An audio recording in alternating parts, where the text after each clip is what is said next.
Hello everyone. तो start करें फिर। तो लास्ट क्लास में हमने क्या किया, किसी भी स्ट्रॉन्ग इंटरेक्शन में अगर हमें आई और आई थ्री निकालना है किसी सिस्टम ऑफ पार्टिकल्स का, या मान लो किसी रिएक्शन में प्रोडक्ट पार्टिकल्स का, रिएक्टेंट का भी वही होगा क्योंकि आइसोस्पिन और आई थ्री कंजर्व है। तो उसको हम क्या करेंगे, पहले आई थ्री निकालेंगे ऐड करके। तो जो भी आपकी आई थ्री की वैल्यू आएगी रिएक्टेंट्स की या प्रोडक्ट्स की, आई थ्री की वैल्यू हो जाएगी। आई की वैल्यू निकालने के लिए हम कंजर्वेशन लॉ करेंगे, जो भी कॉमन होगा उसमें से आई की वैल्यू हो सकती है। तो यहाँ पे दोनों हो गई क्योंकि दोनों से आपकी आई की वैल्यू, आई थ्री की वैल्यू जो है सेटिस्फाई हो रही थी। अब इस पर जो बेस्ट क्वेश्चन है उस पर आते हैं हम। तो वो हमें करना है page number 44, question number 1, NET June 2011।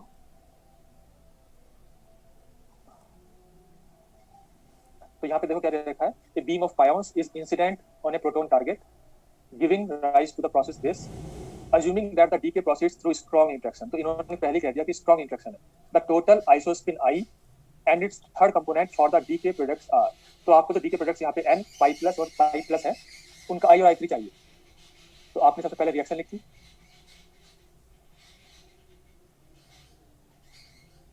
अब अगर आपको I3 निकालना है तो I3 की वैल्यू निकालने के लिए आप I3 कंजर्व करोगे। तो ये हो गया triplet plus one, doublet half, minus half, plus one plus one. तो यहाँ से I3 कंजर्व हो गया और I3 की वैल्यू क्या आ गई,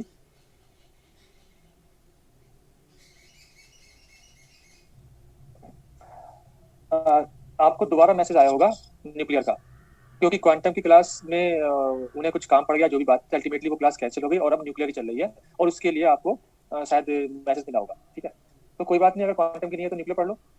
ठीक है, और नहीं पढ़ना है तो वो आपकी मर्जी है। तो यहाँ पे आई थ्री की वैल्यू कितनी हो गई, 3/2 हो गई।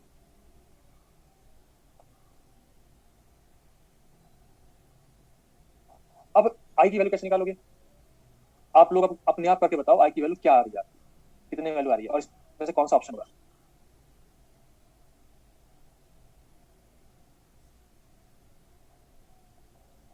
जब हम आई को कंजर्व करेंगे तो यहाँ पे ट्रिपलेट है, यहाँ डबलेट है, यहाँ पे डबलेट, यहाँ ट्रिपलेट, यहाँ ट्रिपलेट। तो लेफ्ट साइड में आपकी हाफ और 3/2 वैल्यू आ रही है। राइट साइड में जब आप करोगे तो वन और हाफ का किया आपने, तो ये आया हाफ और 3/2। उसके बाद जब आपने हाफ का वन के साथ किया तो वो आ गया फिर से हाफ 3/2। जब आपने 3/2 का वन के साथ किया तो वो आ जाएगा हाफ 3/2 5/2। अल्टीमेटली राइट साइड में जो पॉसिबिलिटीज आई वही हाफ 3/2 5/2। यहाँ पे अगर एक भी कॉमन है तो आपका आइसोस्पिन कंजर्व होगी क्योंकि ये स्ट्रॉन्ग इंट्रैक्शन है। और यहाँ पे जो है हाफ और 3/2 आपको कॉमन यहाँ पे मिल रहे हैं। अब बताओ कि आई की वैल्यू क्या होगी, आप में से कोई आंसर बताया।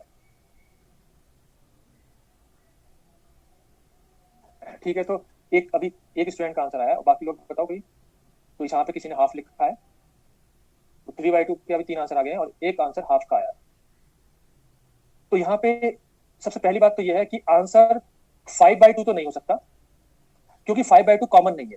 5/2 can not be the answer. तो ऑप्शन नंबर बी और सी नहीं हो सकते। अब क्वेश्चन ये है कि क्या आई की वैल्यू हाफ और 3/2 दोनों हो जाएगी या इसमें से कोई सी एक।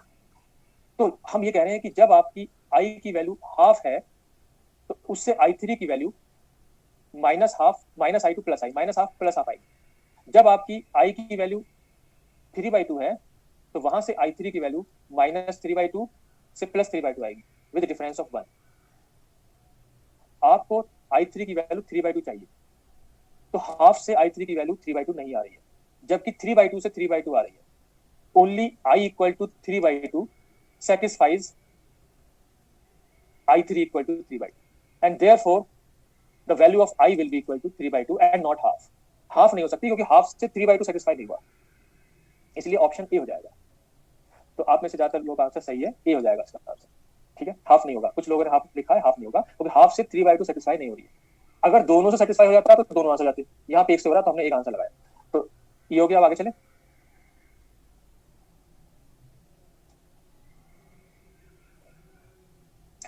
अब इसका सेकंड पार्ट है, उसको देखो, क्वेश्चन नंबर 1 का सेकंड पार्ट। तो उसमें पढ़ाने को ज्यादा कुछ है नहीं। क्या है इसका सेकंड पार्ट है, using isospin symmetry, using isospin symmetry the cross section for the above process can be related to that of the process. तो आपका प्रोसेस ये था जो रिएक्शन दे रखी है, तो इसका क्रॉस सेक्शन जो गिवन चार ऑप्शन है उनमें से किसके बराबर होगा। तो एक्चुअली क्रॉस सेक्शन क्या होता है, जब आपके पास टारगेट है, ठीक है, टारगेट का मतलब एक ही प्रोटॉन नहीं है, इसमें बहुत सारे आपके प्रोटॉन हैं एक तरह से, या बहुत सारे न्यूक्लियाई हैं, और आप यहाँ से पाई प्लस इंसिडेंट कर रहे हो, ठीक है, इसकी बीम इंसिडेंट कर रहे हो। तो क्रॉस सेक्शन ये होता है, क्रॉस सेक्शन होता है कि आपको कितना एरिया रिएक्शन के लिए मिल रहा है, area available for the reaction is cross section. जो क्रॉस सेक्शन होता है वो स्ट्रॉन्ग इंटरेक्शन का ज्यादा होता है, इलेक्ट्रोमैग्नेटिक का उससे कम होता है, और वीक का सबसे कम होता है। तो उसकी अभी हम टेबल बनाएंगे, उसमें लिख लेंगे कितना ऑर्डर का होता है। अल्टीमेटली क्रॉस सेक्शन डिपेंड करता है पार्टिकल्स की प्रॉपर्टीज पे। और अगर यहाँ पे पूछे कि क्रॉस सेक्शन किसका बराबर है, तो हम ये कहेंगे, हम क्या करेंगे, चार्ज कंजुगेशन ऑपरेट कर दे, चार्ज कंजुगेशन को ऑपरेट करो अपनी गिवन रिएक्शन पे। तो जो आपकी given reaction pi plus plus P है, तो यहाँ से क्या हो रहा है, जब आप यहाँ पे चार्ज कंजुगेशन ऑपरेट कराओगे तो आपको पूरी रिएक्शन एंटी पार्टिकल में चेंज हो जाएगी। आपकी रिएक्शन, ये रिएक्शन एंटी पार्टिकल में चेंज हो जाएगी, और अभी भी ये स्ट्रॉन्ग इंटरेक्शन रहेगा, ठीक है, तो क्योंकि चार्ज कंजुगेशन स्ट्रॉन्ग इंटरेक्शन में कंजर्व होता है। तो अभी भी जो पार्टिकल्स हैं जिनकी रिएक्शन हो रही है उनकी प्रॉपर्टीज वही हैं, एक्सेप्ट उनका जो है मतलब रेस्ट मास उनका बराबर है, एंटी पार्टिकल्स का रेस्ट मास सेम है। तो as far as cross section is concerned, cross section इस रिएक्शन का बराबर आएगा, क्योंकि क्रॉस सेक्शन आपके पार्टिकल्स पे डिपेंड करता है।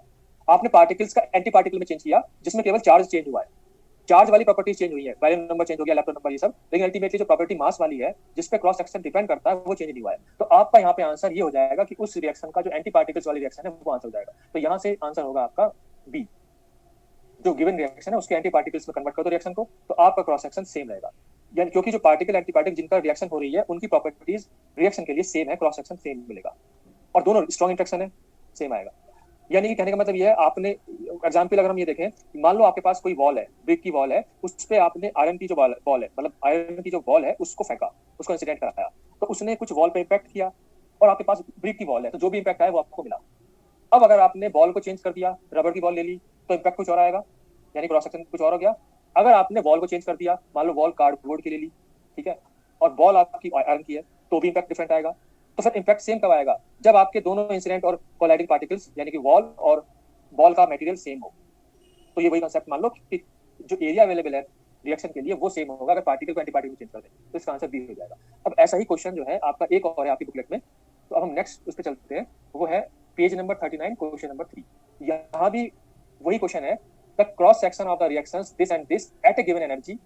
ये बात भी ठीक है, एनर्जी सेम होनी चाहिए। अगर आपने इंसिडेंट पार्टिकल की एनर्जी डिफरेंट कर दी, पहले आपने कम एनर्जी का इंसिडेंट कराया और फिर ज्यादा एनर्जी करा दिया, तो ऑब्वियसली थोड़ा चेंज तो आएगा ही। तो पार्टिकल्स भी सेम हो और उनकी प्रॉपर्टीज भी सेम हो, तो at a given energy are same due to, तो इसका आंसर क्या हो जाएगा, तो वही होगा जो हमने अभी लिखा है। तो आपको आंसर मिल रहा है, बताओ इसका आंसर क्या होगा।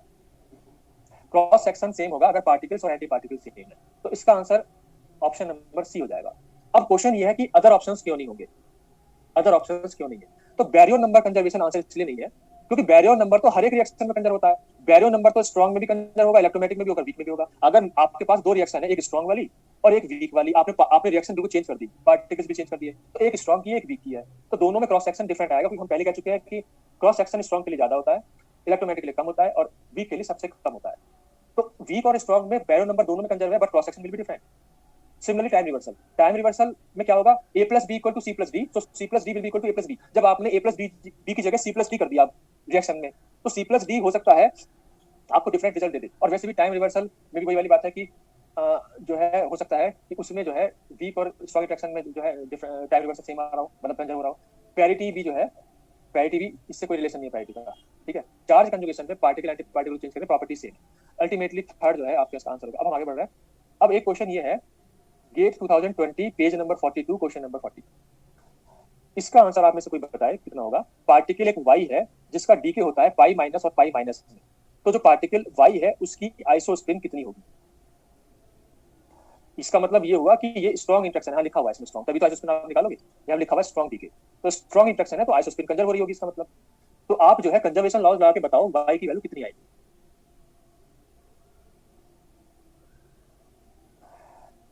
तो आप लोगों ने जिन्होंने आंसर सही बताया है कुछ ने यहाँ पे 2 बताया, कुछ ने -2 भी बता दिया। तो जिसने -2 लिखा है उसके लिए मैं कह रहा हूँ कि मैंने पहले कह दिया था कि I can not be negative. I एक वेक्टर क्वांटिटी, आई नेगेटिव हो सकती है। I 3 can be negative but I can not be negative. तो आई -2 नहीं हो सकती, मतलब माइनस में नहीं हो सकती, प्लस में ही होगी। तो इसको अगर आप राइट साइड में आई देखोगे तो इसका भी 1 है, इसका भी 1 है। अगर आई की बात करें तो दोनों का रिजल्टेंट 0, 1 और 2 आता है। ठीक है, ये तो मैंने आपको बताया है कि आप जब वेक्टर एडिशन करोगे तो इनमें से क्या आंसर होगा, 0, 1, 2 में से कौन सा आंसर होगा। अगर आपके पास यहाँ पे आपको एक वैल्यू लिखनी है, ऑप्शन तो इसमें है नहीं, इन 3 में से एक ही वैल्यू लिखोगे, तो कैसे लिखोगे, क्या करोगे इसमें। आप में से कोई, मतलब काफी सारे लोगों ने 2 लिखा है, अब 1 आंसर भी आ गया। अब कोई कह रहा है कि वाई सिंगलेट, तो वाई सिंगलेट कैसे पता चला कि वाई सिंगलेट है।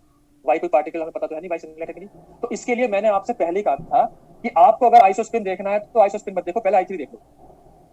मैंने आपसे क्या कहा था कि पहले आप आई 3 देखोगे फिर आई देखोगे, वाइस वर्सा नहीं करोगे। तो सबसे पहले आई 3 देखो।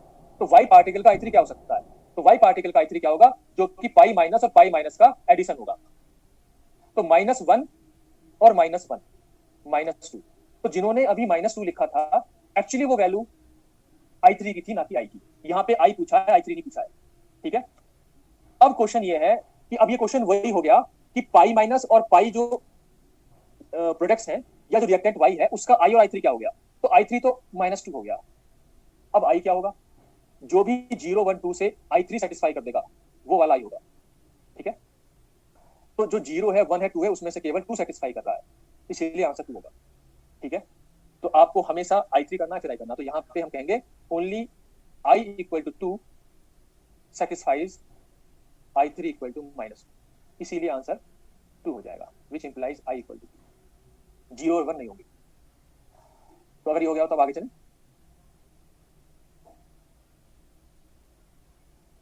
और मैंने एक चीज और देखी है, हमारे अलावा जो भी कोचिंग इंस्टीट्यूट्स हैं, तो नाम वाम तो मैं नहीं ले रहा किसी का भी, जो भी है, तो जब उनके मैंने सॉल्यूशन देखे गेट 2020 के, तो क्यूरियोसिटी में मैं देख लेता हूँ कि वो लोग सॉल्यूशन क्या दे रहे हैं, क्यों क्या दे रहा है। तो उन्होंने जो सॉल्यूशन दिया, तो पाई माइनस का जो आइसोस्पिन है 1 + 1 2 लिख दिया, 1 + 1 2। इसका मतलब वो लोग जो है आइसोस्पिन को एडिशन से करके कंजर्वेशन लॉ कर रहे हैं, जो कि गलत है, क्योंकि ये वेक्टर क्वांटिटी है तो एडिशन नहीं करना है, इसमें वेक्टर एडिशन करना है। स्लाइड नंबर 4 ये।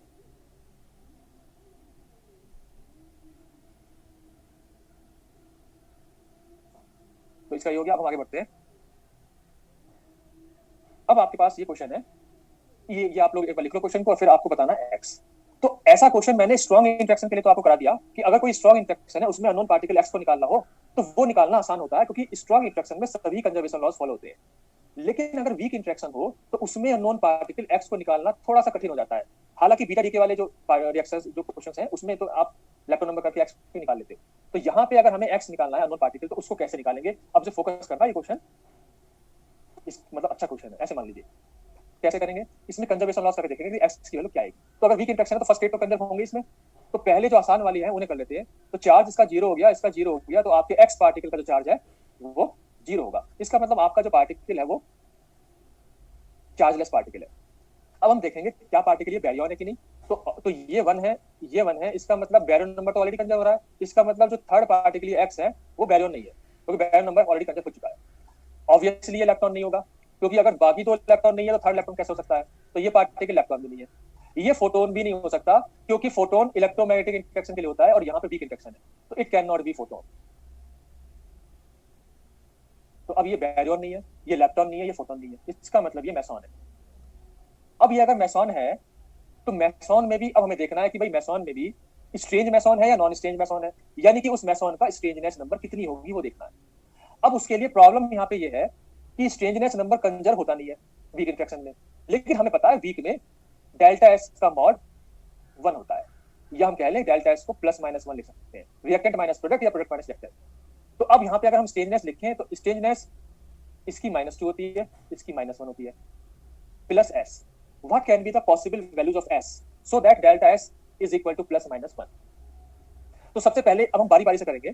अगर हमारी एस की वैल्यू 0 है, अगर हमारी एस की वैल्यू 0 है तो डेल्टा एस की वैल्यू कितनी आएगी। तो डेल्टा एस की वैल्यू अगर मैं निकाली तो वो आ रही है -2 -1।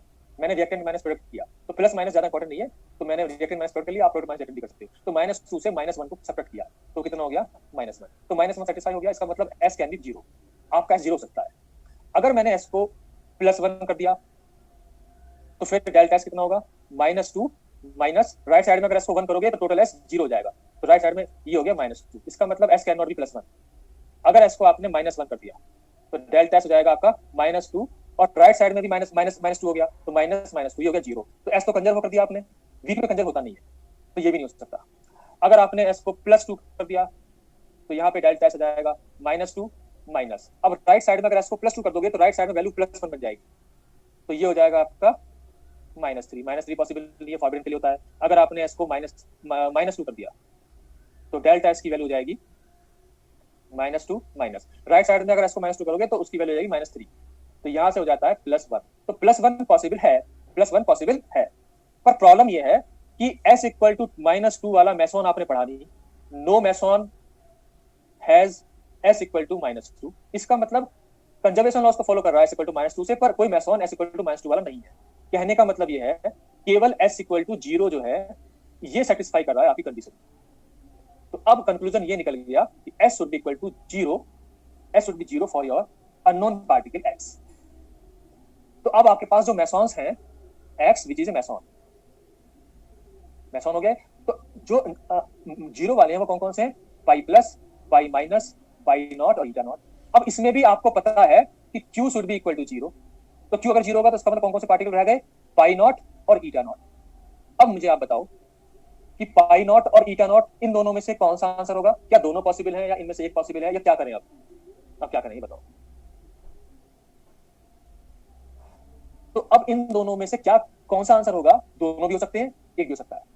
इसके लिए अब हम मास एनर्जी कंजर्वेशन करेंगे, क्योंकि ये डीके की रिएक्शन है, ठीक है। अगर आपने पाई नॉट इन्वॉल्व कर लिया, पाई नॉट, और मास एनर्जी कंजर्वेशन कर रहे हो, तो इसकी वैल्यू आती है 1200 के आसपास, इसकी होती है 1100 के आसपास, और यहाँ होती है 135। तो ये आपका सेटिस्फाई हो रहा है, mass of the decaying particle should be greater than mass of sum of the mass of the product particles. इसका मतलब pi plus is a possible answer. अब अगर आपने लैम्डा नॉट कर दिया तो यहाँ पे वैल्यू होती है 1200, लेकिन ये कम हो जाएगी, क्यों, क्योंकि यहाँ पे 1100, लेकिन इसकी वैल्यू होती है 549, तो आपका 1200 उससे कम रह गया। इसका मतलब eta not is not possible as mass energy is violated. तो आपका आंसर हो गया पाई नॉट, ये होगा आपका आंसर, ठीक है। तो अगर बाई चांस ऐसा दोबारा क्वेश्चन आता है तो यहाँ पे इस तरह से आप कर सकते हो।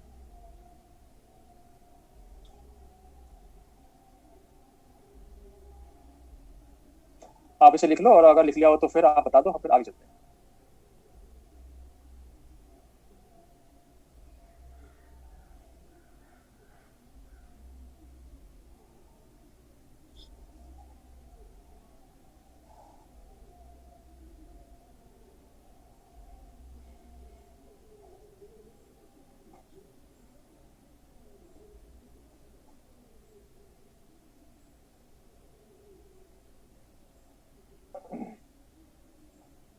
यहाँ पे आप आपने क्या लिखा है, पाई में वायलेट हो रहा है, पाई में क्या वायलेट हो रहा है, अच्छा एक मिनट, ये मैंने गलत लिख दिया। आपने बिल्कुल सही क्वेश्चन पूछा, इसका मास 1300 होता है, 1200, बिल्कुल सही कहा आपने। इसमें और लोगों ने ये बात नहीं कही, ये 1300 है, ये मैंने गलती से लिखा है, क्योंकि क्योंकि 1100 होता है लैम्डा का, 1200 होता है सिग्मा का, 1300 होता है इसका, ना कि 1200। दिस शुड बी 1300, इसको करेक्ट करो, 1300 होगा। तो आपने बिल्कुल सही कमेंट किया, 1200 से आंसर नहीं आएगा, 1300 से आएगा, ठीक है। बाकी लोगों ने इस पर ध्यान नहीं दिया, अपना लिख के आगे बढ़ गए, ठीक है।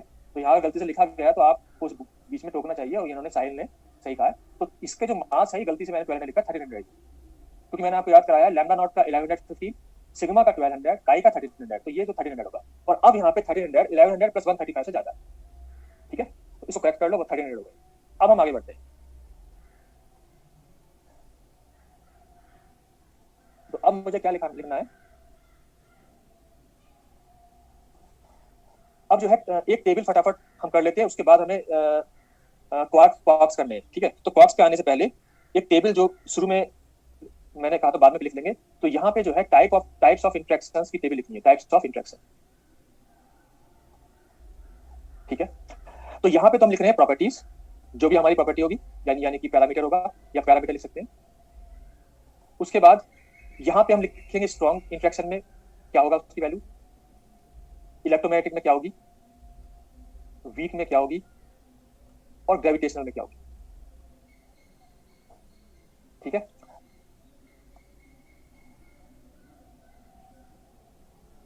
ईटा नॉट नहीं होगा। ईटा नॉट कैसे होगा, ईटा नॉट की का जो मास है वो 549 हो गया ना, तो 549 1100 ज्यादा नहीं हो गया, ईटा नॉट कहां से हो जाएगा। ठीक है, डिगेंग पार्टिकल का मास ज्यादा होना चाहिए, डिगेंग में 1300 कम है। ठीक, तो अब यहाँ पे देखो पहला पहला प्रॉपर्टी आपकी, इस टेबल को साथ साथ याद करने की कोशिश करना। तो सबसे पहली प्रॉपर्टी हमारी रिलेटिव स्ट्रेंथ। एक मिनट, मेरा पेन नहीं चल रहा यहाँ पे, एक सेकंड, इसमें प्रॉब्लम आ गई। हाँ,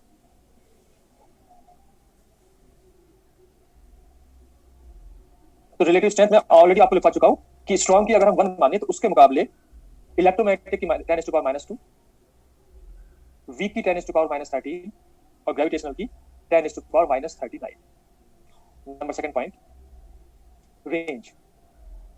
तो रेंज जो है स्ट्रॉन्ग की 10⁻⁻15 के ऑर्डर की होती है मीटर्स में, इलेक्ट्रोमैग्नेटिक की इनफाइनाइट, वीक की 10⁻18 मीटर्स और ग्रेविटेशनल की भी इनफाइनाइट। इनकी रेंज इनफाइनाइट क्यों है, क्योंकि मैं आपको पहले बता चुका हूं कि जो रेंज है वो inversely proportional to the rest mass of the exchange particle है, और यहाँ पे इलेक्ट्रोमैग्नेटिक और ग्रेविटेशनल का एक्सचेंज पार्टिकल ग्रेविटोन और फोटोन होता है जिसका रेस्ट मास 0 होता है। हाँ बिल्कुल सही, तो अल्टीमेटली इसलिए है। उसके बाद रेंज हो गया। नंबर थर्ड है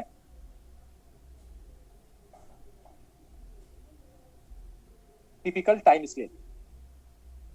ऑलरेडी ये हम कह चुके हैं, कई बार लिख चुके हैं कि जो यहाँ पे स्ट्रॉन्ग है उसका जो लाइफ टाइम होगी वो 10⁻⁻22 सेकंड से कम होगी। इलेक्ट्रोमैग्नेटिक में 10⁻⁻14 -21 है, -21 से -14 होगी, -21 टू 10⁻⁻14 सेकंड्स। वीक में 10⁻⁻13 टू 10⁻3 सेकंड्स। और ग्रेविटेशनल में हम यहाँ पे नहीं लिखेंगे कुछ भी, क्यों, क्योंकि ग्रेविटेशनल से कोई भी इंटरेक्शन नहीं होता है, तो उसके लिए कोई लाइफ टाइम नहीं है। नंबर फोर्थ पॉइंट है टिपिकल क्रॉस सेक्शन। तो क्रॉस सेक्शन जो है हम मीटर स्क्वायर में लिख रहे हैं, और हमने अभी कहा था कि स्ट्रॉन्ग में सबसे ज्यादा होता है 10⁻⁻30 मीटर स्क्वायर में है ये। वीक में सॉरी इलेक्ट्रोमैग्नेटिक में 10⁻⁻33, वीक में 10⁻⁻44, और ग्रेविटेशनल में जब कोई इंटरेक्शन ही नहीं होता है तो कोई रिएक्शन से नहीं होती है। ठीक है, मतलब रिएक्शन नहीं होती है वो अलग बात है कि हर एक मास पे से कोई अट्रैक्ट करता है तो ग्रेविटेशनल फोर्स होती है, लेकिन इंटरेक्शन या रिएक्शन नहीं होती है। नंबर फिफ्थ है पार्टिकल्स अफेक्टेड।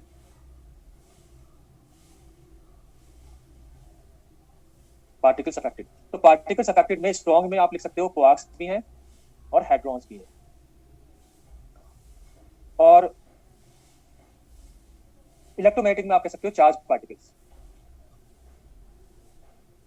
वीक में जो है, वीक में क्वार्क्स भी हैं, मतलब क्वार्क्स वीक में भी करते हैं पार्टिसिपेट और स्ट्रॉन्ग भी, तो क्वार्क्स भी हैं और साथ में इलेक्ट्रॉन्स भी हैं।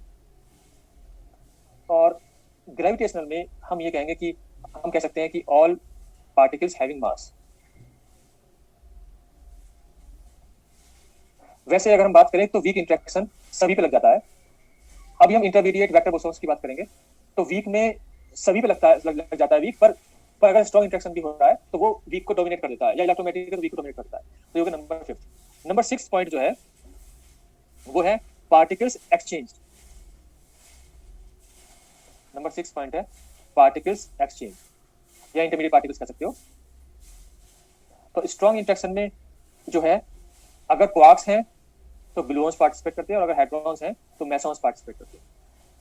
इलेक्ट्रोमैग्नेटिक में फोटॉन्स, वीक में इंटरमीडिएट वेक्टर बोसॉन्स, या आप कह सकते हो वेक्टर बोसॉन्स लिख सकते हैं, सिंपल वेक्टर बोसॉन्स, जो कि होते हैं W+, W- and Z0 bosons. यहां पे एक देखने वाली बात यह है, जितने भी एक्सचेंज पार्टिकल्स हैं सभी पार्टिकल्स चाहे कोई भी इंटरेक्शन हो बोसॉन्स होते हैं। All exchange particles are bosons irrespective of the type of interaction. तो यहाँ पे ग्लूऑन, मेसॉन सभी बोसॉन है, फोटोन भी बोसॉन है, ग्रेविटॉन भी बोसॉन है, और ये जो W+, W- Z0 है ये भी बोसॉन है। इनको वेक्टर इसीलिए कह रहे हैं क्योंकि जो मेसॉन आपने अब तक पढ़े हैं वो स्केलर मेसॉन है। तो मैं उसकी बात अभी बाद में करूंगा, लेकिन फिलहाल मैं आपको बता दूं स्केलर हम लोग क्यों कह रहे हैं, वेक्टर क्यों कह रहे हैं। स्केलर मेसॉन्स के मेसॉन, पाई मेसॉन, ईटा मेसॉन, उन्हें स्केलर मेसॉन इसलिए कह रहे हैं क्योंकि उनमें कोई वेक्टर क्वांटिटी नहीं है, उनकी स्पिन भी जीरो, स्पिन एंगुलर मोमेंटम भी जीरो, उनका ऑर्बिटल एंगुलर मोमेंटम भी जीरो, और अगर रिजल्टेंट करोगे तो उनका टोटल एंगुलर मोमेंटम भी जीरो, और क्योंकि कोई भी वेक्टर नहीं है इसलिए उन्हें स्केलर कहते हैं। यहाँ पे अगर बात करें तो इनका जो स्पिन एंगुलर मोमेंटम है या जो स्पिन है वो इंटीजर आएगी, मतलब 1 आएगी, ना कि जीरो। ऑर्बिटल, अगर ऑर्बिटल जीरो होता है किसी पार्टिकल का, तो ऑर्बिटल में अगर इनकी स्पिन 1 को ऐड कर दोगे तो जे भी बनाएगा, अल्टीमेटली वेक्टर क्वांटिटी आ रही है, इसलिए इनको कहते हैं वेक्टर बोसॉन। तो अब हम आगे बढ़ते हैं नंबर 7 पॉइंट पे।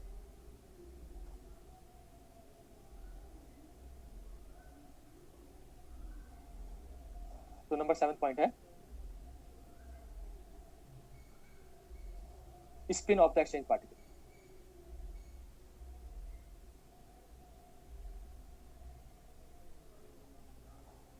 तो स्ट्रॉन्ग में तो ग्लूऑन अगर है और यहाँ पे है आपका ग्लूऑन है तो 1, और अगर मेसॉन है तो उसमें 0 और 1 दोनों पॉसिबल है, मतलब ई हो गए, जो आपने अब तक पढ़े वो तो 0 वाले ये हो गए। उसके बाद इलेक्ट्रोमैग्नेटिक, इलेक्ट्रोमैग्नेटिक में फोटोन का 1, ये 1 फोटोन के लिए है। उसके बाद वीक में इंटरमीडिएट वेक्टर बोसॉन्स इनका 1, और ग्रेविटेशनल में ग्रेविटॉन का 2 फॉर ग्रेविटॉन। उसके बाद नंबर 8 पॉइंट है मास ऑफ एक्सचेंज पार्टिकल।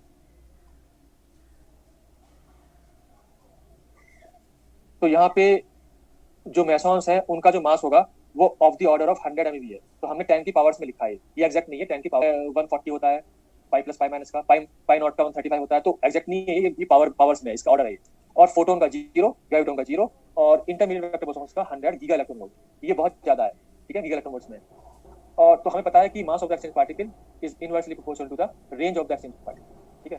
तो इसलिए अगर हम रेंज देखेंगे इसलिए इनकी इनफाइनाइट होती है। तो range is inversely proportional to the mass of the exchange particle, which implies range is infinite. उसके बाद नंबर 9 है थ्योरी टू एक्सप्लेन।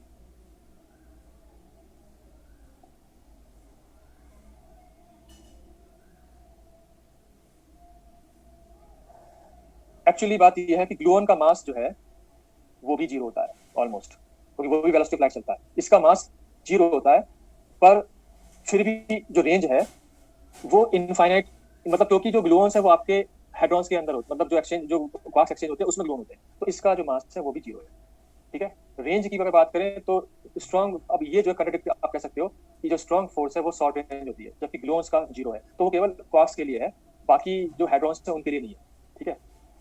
तो ये यहाँ पे प्रॉब्लम है आप समझने के लिए, अदरवाइज इसका जो है मास भी 0 होता है, तो इनकी करस्पॉन्डिंग रेंज इनफाइनाइट नहीं कह सकते हम, ठीक। अब हम आगे बढ़ रहे हैं थ्योरी टू एक्सप्लेन में, यहाँ पे हो जाएगा क्वांटम क्रोमोडायनेमिक्स, ये है क्वांटम इलेक्ट्रोडायनेमिक्स, ये है क्वांटम फ्लेवर डायनेमिक्स, और ये है क्वांटम जियोमेट्रो डायनेमिक्स। नंबर 10 है नेचर। तो स्ट्रॉन्ग फोर्सेस का नेचर है अट्रैक्टिव विद रिपल्सिव कोर, यानी कि वैसे तो अट्रैक्टिव है लेकिन बहुत पास आ जाएंगे पार्टिकल्स तो रिपल्सन होगा। इलेक्ट्रोमैग्नेटिक फोर्स अट्रैक्टिव रिपल्सिव दोनों होती है, attractive and repulsive depending on the nature of the charges, same charge है या अपोजिट चार्ज है। उसके बाद वीक में जो है नॉट एप्लीकेबल, वीक फोर्स जो है वो केवल जैसे न्यूट्रॉन से प्रोटॉन, प्रोटॉन से न्यूट्रॉन चेंज करती है, या क्वार्क्स के फ्लेवर को चेंज करती है, उसमें अट्रैक्शन रिपल्सन की बात यहाँ पे नहीं होती। यानी कि एक तरह से फोर्स, मतलब जो हम सोचते हैं फोर्स हमेशा अप्लाई होगी वो नहीं है, ये जो है क्वार्क्स का जो फ्लेवर है उसे चेंज करता है बस, ये वीक वीक इंटरेक्शन। और यहाँ पे ग्रेविटेशन आपको पता है ऑलवेज अट्रैक्टिव। तो ये हो गया आपकी टेबल। अब जो है हम थोड़ी सी बात इसी करते हैं इंटरमीडिएट वेक्टर बोसॉन्स की, जो exchange particles W plus W minus Z not है उनकी बात करते हैं लास्ट, और उसके बाद फिर क्वार्क्स पे आते हैं।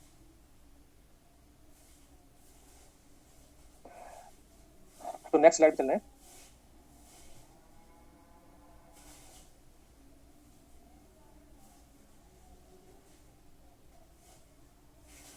Intermediate vector bosons. तो ये क्या है? Exchange particles in weak interaction.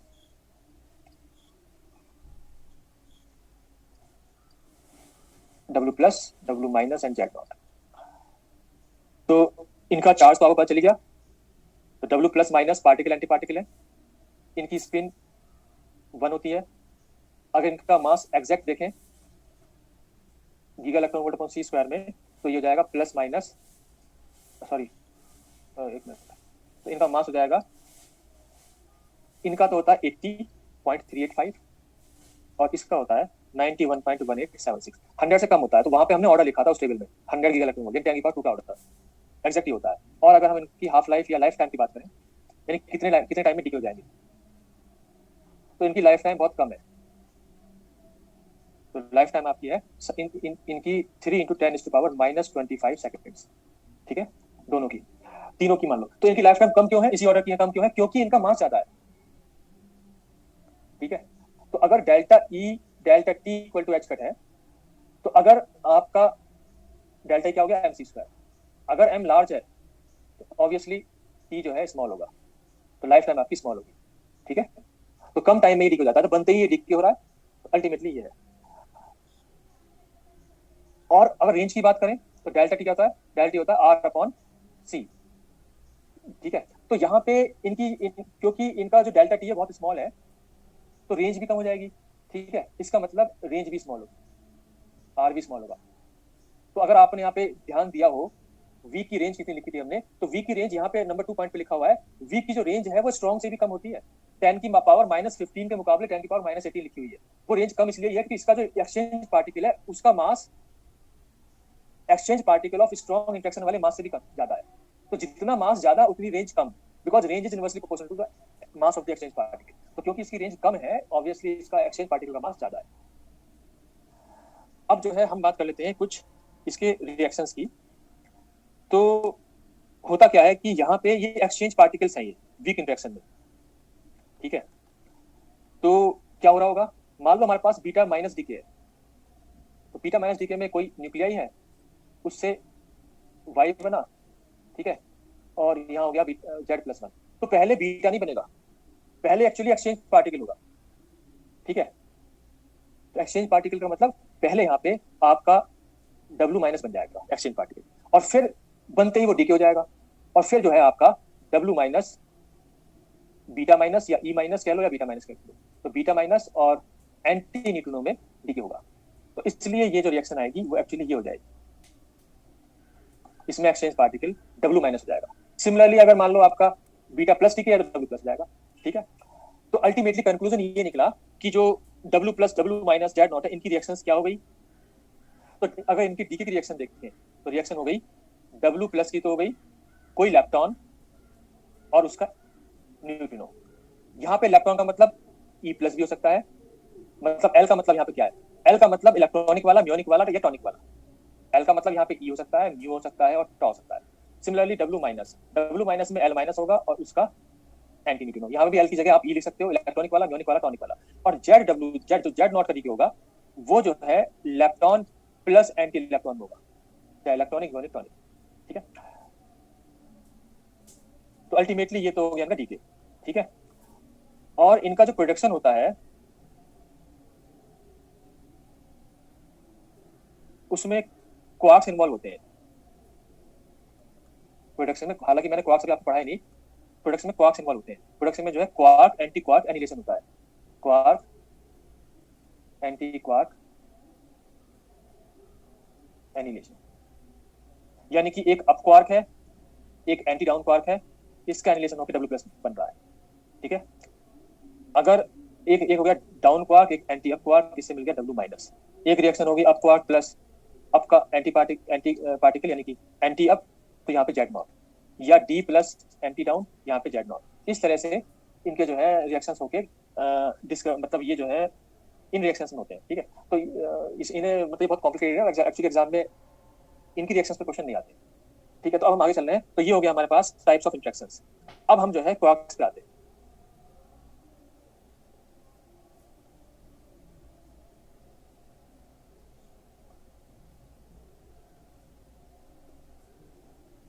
हम नेक्स्ट स्लाइड पे चलें। जो क्वार्क्स वाला टॉपिक है वो भी काफी इंपॉर्टेंट है, उस पर क्वेश्चंस इन जनरल आते रहते हैं। तो अब आप हेडिंग डालो क्वार्क्स।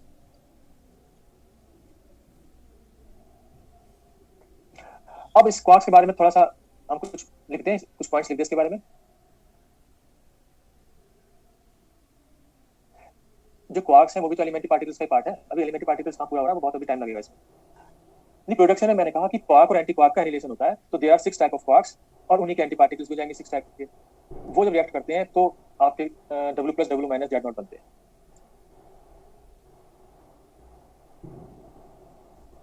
तो अब देखो क्वार्क्स के बारे में थोड़ा लिखते हैं। सबसे पहले आप लिखो कि ऑल क्वार्क्स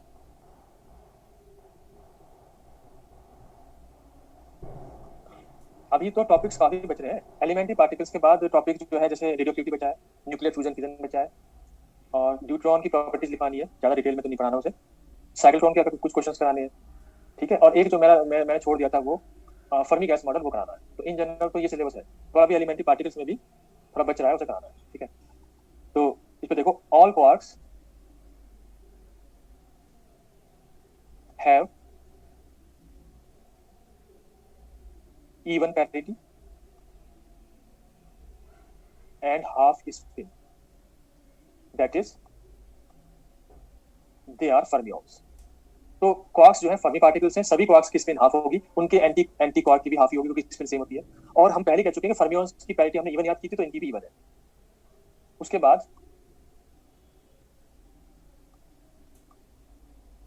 दी हेड्रॉन्स, हेड्रॉन्स का मतलब मेसॉन्स एंड बैरियंस। तो हेड्रॉन्स एंड जो है mesons and baryons are made up of quarks. तो क्वार्क से मिलकर बने। If two or more quarks, two or more same quarks लिखो, similar quarks, two or more similar quarks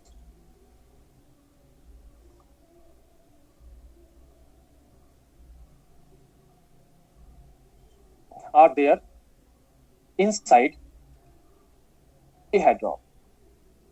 तो अगर दो या उससे ज्यादा क्वार्क सिमिलर है किसी hadron में, for example proton you you और डी क्वार्क से मिलकर बना है, दो अप क्वार्क से और एक डाउन क्वार्क से, तो इसमें जो दो अप क्वार्क है वो सेम सेम तरह के हैं, ठीक है। देन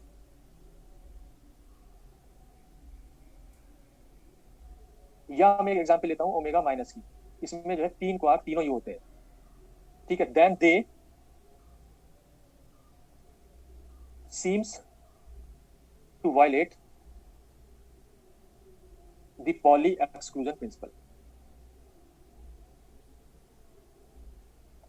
क्योंकि हम ये कह चुके हैं कि जो आपके फर्मियंस हैं वो इस तरह से एक्ट करते हैं कि वो जो है एक ही एनर्जी स्टेट में ज्यादा फिल नहीं कर सकते। जैसे अगर यहाँ पे देखो तीनों यू है एक ही एनर्जी स्टेट में, तो अगर आप मान low energy state omega minus की है तो उसमें तीनों यू है, तो अगर अगर अब क्वार्क की स्पिन हाफ है तो उसमें आप जो है दो ही जो है आप क्वार्क फिल कर सकते हो, तीसरा नहीं कर सकते, क्योंकि पॉली एक्सिल से वाइट हो जाएगा। लेकिन यहाँ पे ये देखा गया कि तीनों यू है, ठीक है। तो फिर इस लेकिन यहाँ पे जब ऑब्जर्व हुआ कि तीनों यू सिमिलर है, तो फिर इस प्रॉब्लम को सॉल्व करने के लिए ये कहा गया to resolve this quarks are assigned an additive property designated as color, which has three possibilities।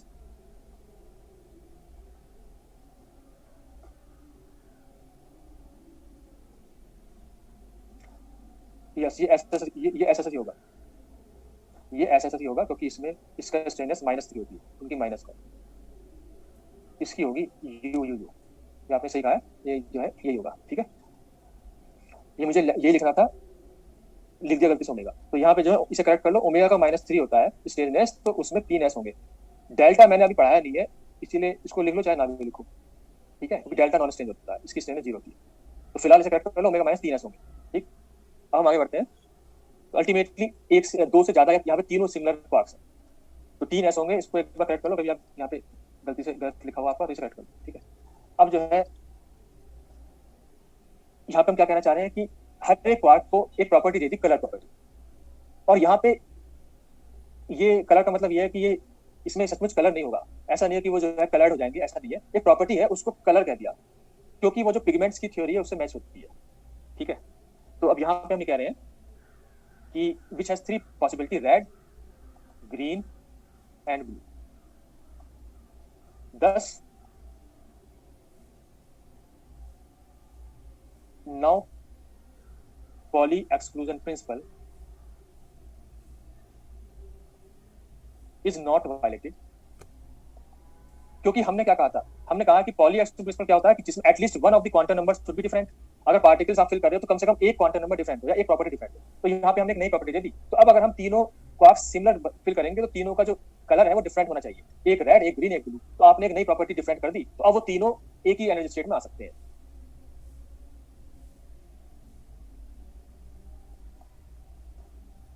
अब हम बात कर रहे हैं हेड्रॉन्स की। ठीक है, तो हेड्रॉन्स हम पहले कह चुके हैं कि hadrons are made up of quarks. तो यहाँ पे आप लिखो hadrons, hadrons are made up of quarks.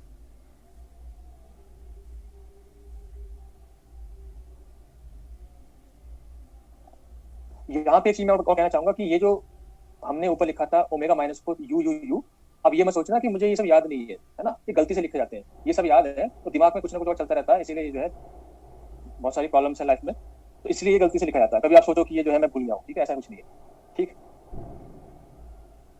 तो अब हम आगे चल रहे हैं कि hadrons are made up of quarks.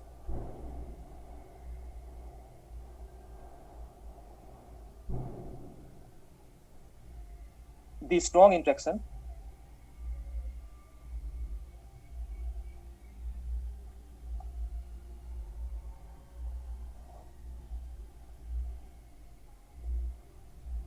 between hadrons should ultimately be traceable interaction between quarks। तो जो हेड्रॉन्स में स्ट्रॉन्ग इंटरेक्शन है, वो हमने पहले कहा था कि hadrons are strongly interacting particles, तो वो जो स्ट्रॉन्ग इंटरेक्शन है वो क्वार्क्स की वजह से आ रहा है, वो क्वार्क्स से मिलकर बने हैं। ठीक है, तो क्वार्क्स जो है स्ट्रांगली बाउंड है, तो इस क्वार्क्स में जो फोर्स है वो उससे भी ज्यादा स्ट्रॉन्ग है जो न्यूट्रॉन प्रोटॉन या न्यूक्लियॉन्स के बीच में फोर्स है, उससे भी ज्यादा स्ट्रॉन्ग फोर्स क्वार्क्स के बीच में लग रही है, जो कि हेड्रॉन्स के इनसाइड है।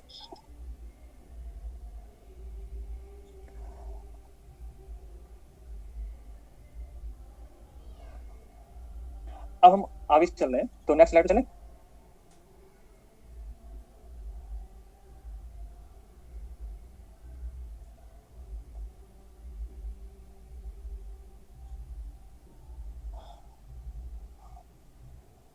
तो अब हम क्या करेंगे कि इसमें क्वार्क कंटेंट बताएंगे। तो हम कह रहे हैं कि each quark has baryon number b equal to 1/3। हर एक क्वार्क का बैरियन नंबर 1/3 होता है। ठीक है, और एंटी क्वार्क का कितना होगा, anti quark has b equal to -1/3, anti quark का उसका माइनस जाएगा। तो क्योंकि हर एक क्वार्क का बैरियन नंबर 1/3 होता है, तो अब मुझे कोई बता सकता है कि इसका मतलब एक बैरियन कितने क्वार्क से मिलकर बनेगा, क्योंकि एक क्वार्क का बैरियन नंबर 1/3 है और एक बैरियन में बैरियन नंबर 1 होता है, तो 3 से मिलकर बनेगा। और एक मेसॉन कितने बैरियन से बनेगा, मिलकर बनेगा, मेसॉन का बैरियन नंबर 0 होता है, तो वो एक बैरियन और एक एंटी बैरियन से मिलकर बनेगा। ठीक है, तो अब हम यहाँ पे लिख रहे हैं कि जो मेसॉन है वो एक क्वार्क, आप इसे स्मॉल से लिख सकते हो, तो वो एक क्वार्क और एक एंटी क्वार्क से मिलकर बनेगा। ठीक है, क्यू का मतलब यहाँ पे हम क्वार्क लिख रहे हैं और ये हो गया एंटी क्वार्क। ऐसा क्यों, क्योंकि बैरियन नंबर मेसॉन का 0 होता है, तो क्वार्क का 1/3 होता है, एंटी क्वार्क का -1/3, तो 0 हो गया। तो एक क्वार्क और एक एंटी क्वार्क से मिलकर तो बनता है मेसॉन, और बैरियन जो है वो 3 क्वार्क से मिलकर बनेगा। अब कौन से क्वार्क्स थे वो उस पर हम आएंगे, टाइप्स ऑफ क्वार्क्स में, 6 टाइप ऑफ क्वार्क्स, अभी उसकी टेबल पे आएंगे। अल्टीमेटली अब आपको याद रखना है कि ये 3 क्वार्क से मिलकर बनता है। ठीक है,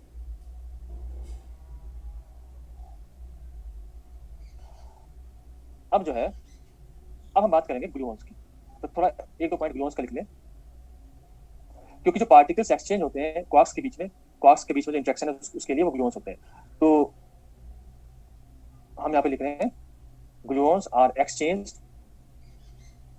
बिटवीन क्वार्क्स।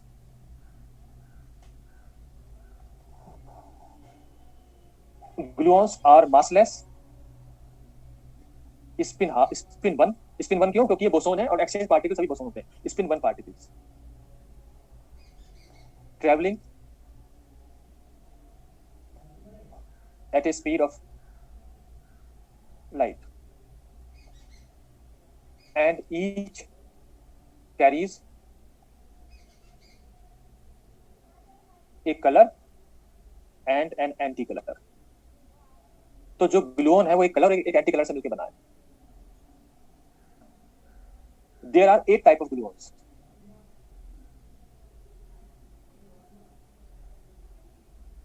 अब कौन कौन से हैं? Red anti blue, red anti green, blue anti red, blue anti green, green anti red, green anti blue. तो ये तो हो गया 6 कॉम्बिनेशन. अब बाकी जो 2 हैं वो और हैं, उनको आपको याद करना होगा. वो है तो 1/√2 R red anti red minus green anti green, और साथ में 1/√6. ये जो 1/√2 1/√6 है वो वेव फंक्शन का नॉर्मलाइजिंग कांस्टेंट है. ठीक है. R red anti red plus green anti green minus 2 blue anti blue. ये आपके पास 8 टाइप ऑफ ग्लूऑन्स है.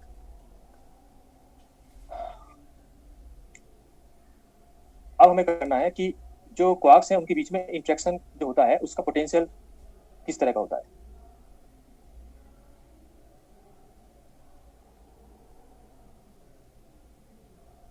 तो अब नेक्स्ट स्लाइड पे चल रहे हैं.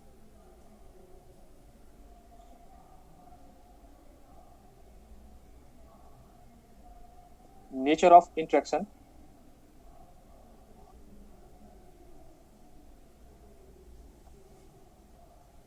ये है.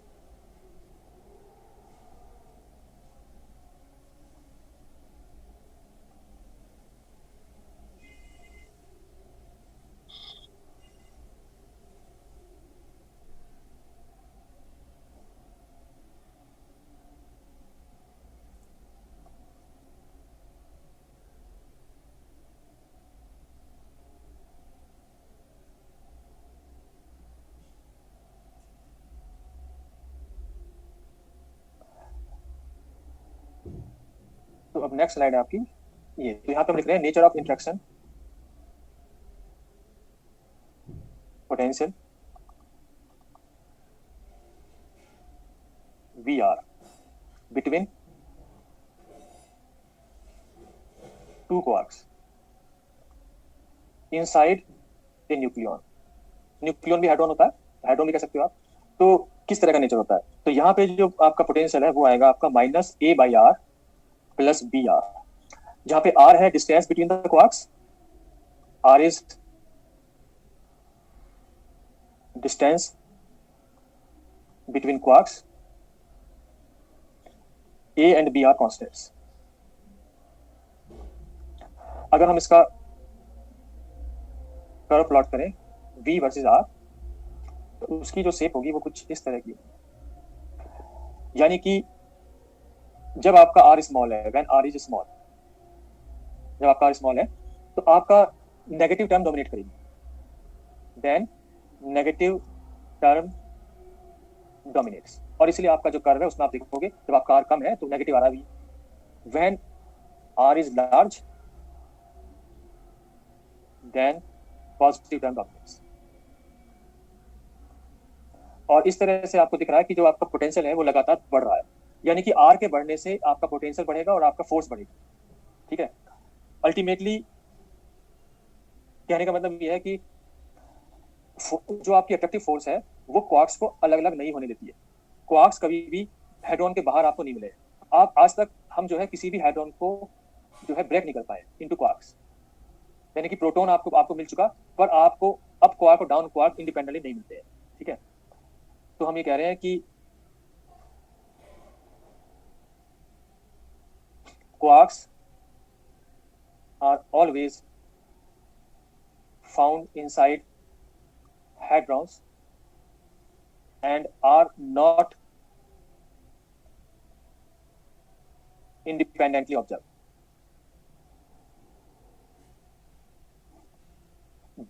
तो क्योंकि वो उस क्वार्क्स जो है उसके इनसाइड मिलते हैं हेड्रॉन्स के, तो एक तरह से वो कन्फाइंड है, तो हम कह रहे हैं this is called quark confinement.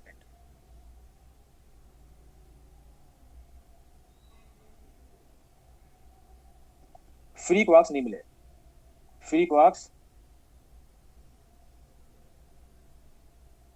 Are yet not found या डिस्कवर्ड।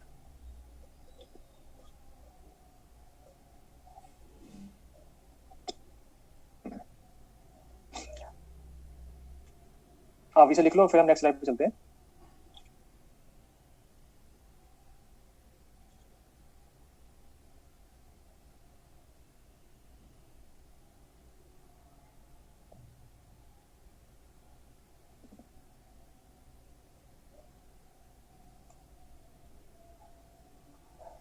इंडिपेंडेंटली के बाद लिखा है observed, are not independently observed.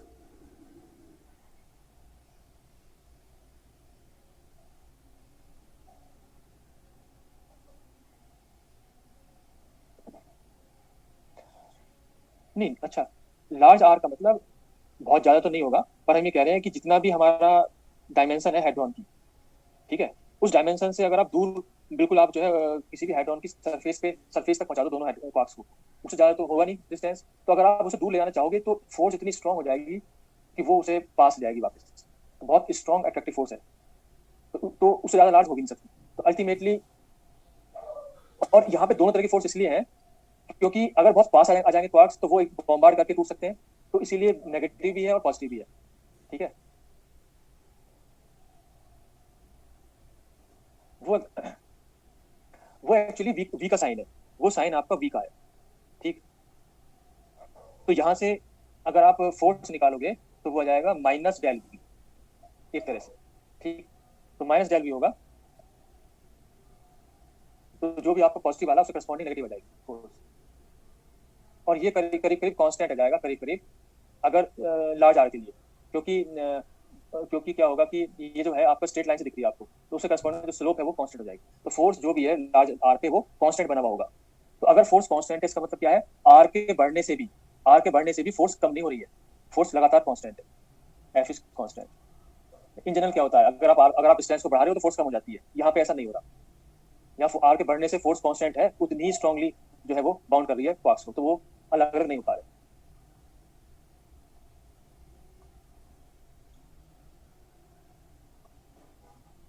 तो अब हमने अभी तक क्या किया, अगर हमारा मैसॉन है तो मैसॉन, अब यहाँ पे हम ये कह रहे हैं कि मैसॉन हमारे कलरलेस होते हैं, ठीक है, तो मैसॉन इज कलरलेस, और वो जो है क्वार्क एक एंटी क्वार्क से मिलकर बनता है, तो कलरलेस कब होगा, जब जो है क्वार्क रेड होगा तो एंटी क्वार्क एंटी रेड होगा, क्वार्क ग्रीन होगा तो एंटी क्वार्क एंटी ग्रीन होगा, क्वार्क ब्लू होगा तो एंटी क्वार्क एंटी ब्लू होगा, ताकि आपका जो मैसॉन है वो कलरलेस हो, क्योंकि मैसॉन्स के लिए हमने कलर की बात करी नहीं थी, वो कलरलेस है।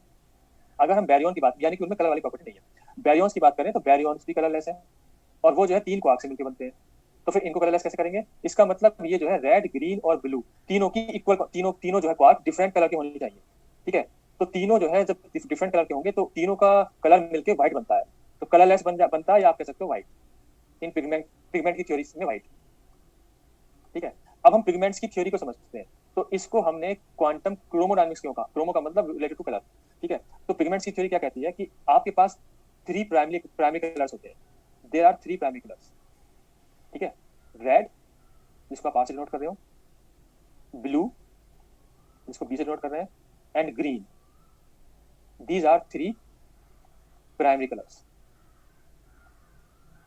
इनके जो सेकेंडरी कलर है इनके करस्पॉन्डिंग, तो रेड के सामने आपने लिखा सियान, इसको हम एंटी रेड कह रहे हैं, इसका एंटी कलर। इसमें भाई जिनकी वीडियो ऑन है वो प्लीज ऑफ करें, यहाँ पे शायद शीतल का नाम लिखा हुआ है, तो अल्टीमेटली देखो जो भी है, तो वो लोग आप वीडियो ऑफ कर दो, ठीक है, तो उसमें शायद डिस्टर्बेंस हो रही है। तो रेड का एंटी कलर है सियान, जिसको आपने एंटी रेड से नोट किया, ग्रीन का है मैजेंटा, मैजेंटा इसको हमने एंटी ग्रीन से लिखा, और ब्लू का है आपका येलो, इसको हमने एंटी ब्लू से लिखा। तो ये जो है ये सेकेंडरी कलर है, ठीक है।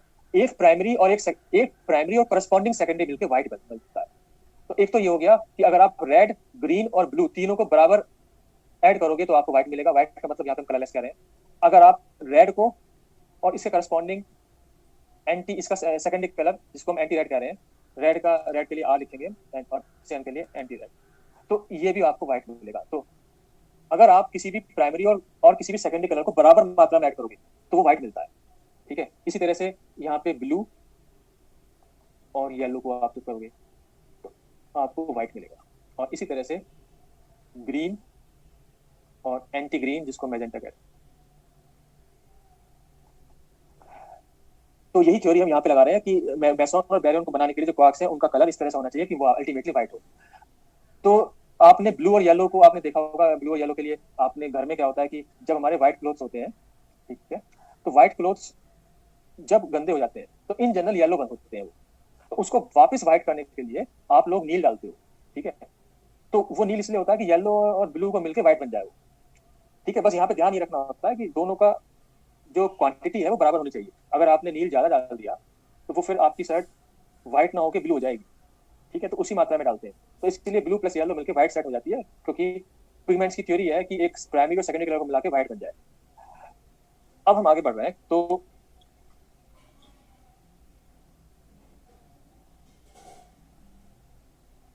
अब हमें करना है types of quarks.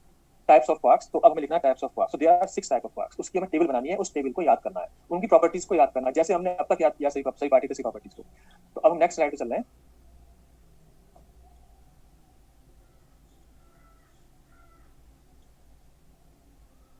Types of quarks,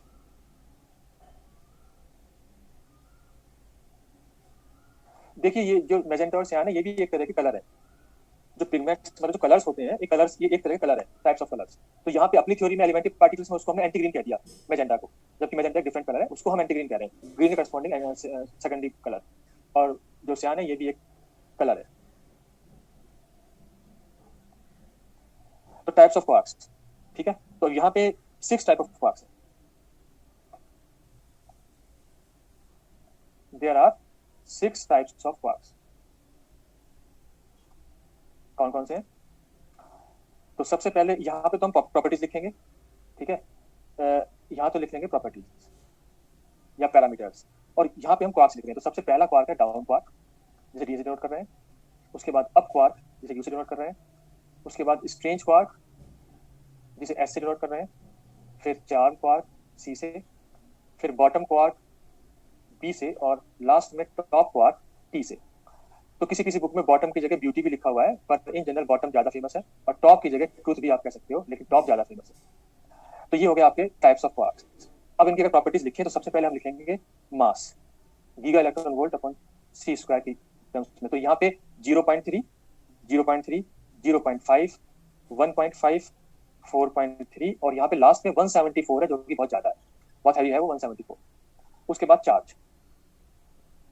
तो आज तक आपने कोई भी entity multiples of charge of e देखा होगा, ठीक है, 1e, 2e, 3, 0, लेकिन उसका फ्रैक्शन नहीं देखा होगा। लेकिन चार्ज जो क्वार्क्स का वो फ्रैक्शन में है, -1/3, +2/3, -1/3, +2/3, -1/3, +2/3। यहाँ पे 3 क्वार्क्स का चार्ज माइनस है 1/3 और 3 का प्लस है 2/3।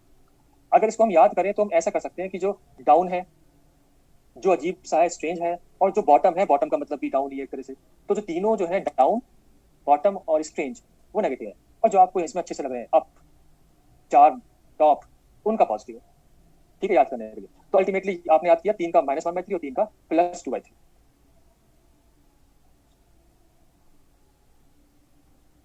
हाँ वो 174 है, 174 सही है, 174 बहुत ज्यादा है टॉप क्वार्क का। उसके बाद Baryon number, Baryon number already मैं आपको बता चुका हूँ, सभी क्वार्क्स का बैरियन नंबर 1/3।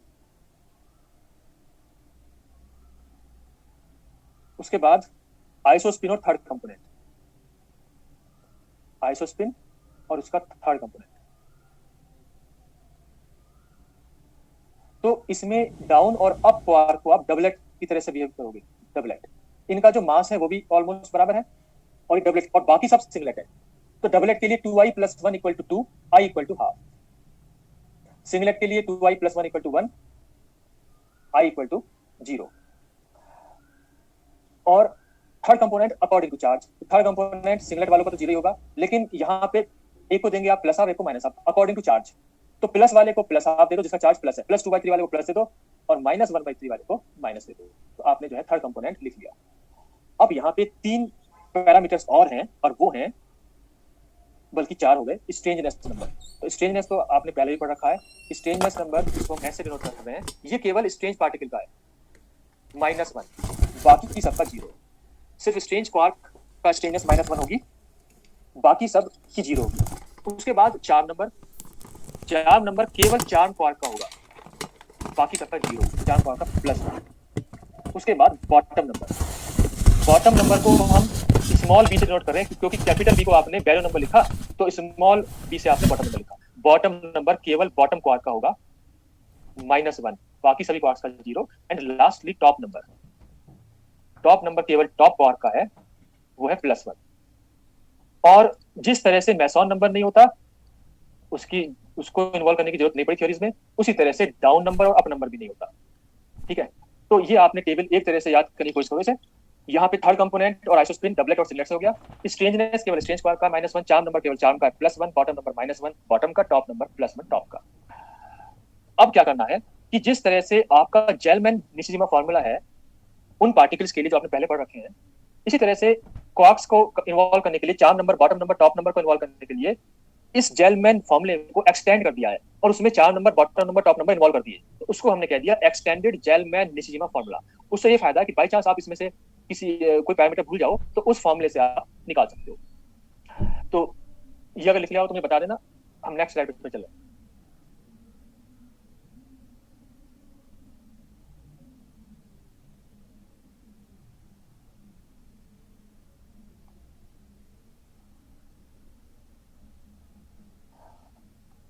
ठीक है, तो अब हम नेक्स्ट स्लाइड पे चलते हैं। तो अब आप यहाँ पे लिखो,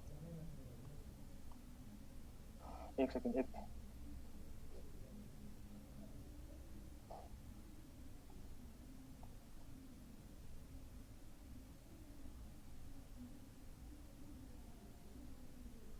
तो अब आपको लिखना है एक्सटेंडेड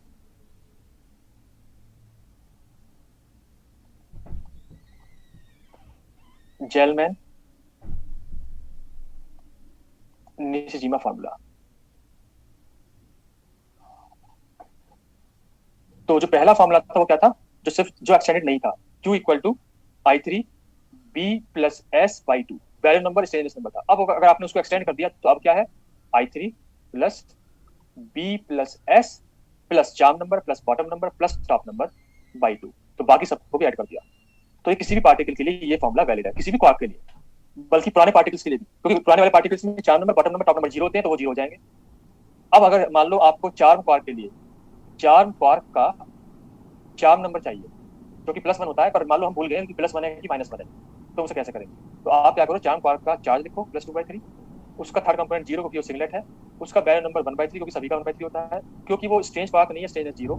चार्म नंबर आपको निकालना है, चार्म क्वार्क का बॉटम नंबर नहीं होता और टॉप नंबर नहीं होता। तो यहां से जब आपने देखा,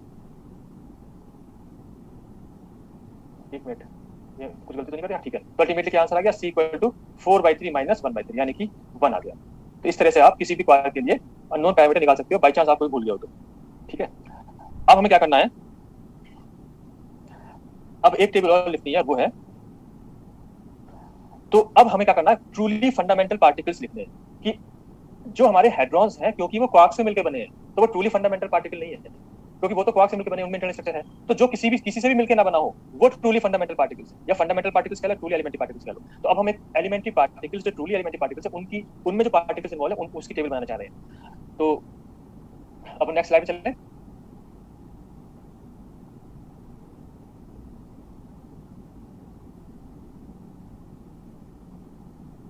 तो नेक्स्ट स्लाइड आपकी है, यहाँ पे आप हेडिंग डालो,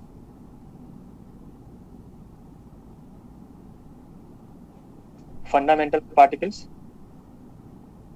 और truly elementary particles. Last slide ये है।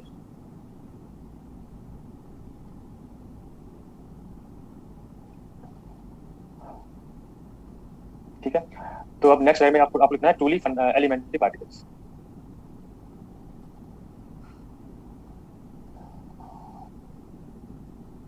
वो पार्टिकल्स हो गए first generation, second generation, third generation. जिस तरह से 3 जनरेशन ऑफ लेप्टॉन्स होते हैं उस तरह से 3 जनरेशन ऑफ क्वार्क्स भी होते हैं। ठीक है, तो फर्स्ट जनरेशन में हम लिख रहे हैं अप क्वार्क और उसका anti anti particle, anti up मतलब एंटी अप क्वार्क। उसके बाद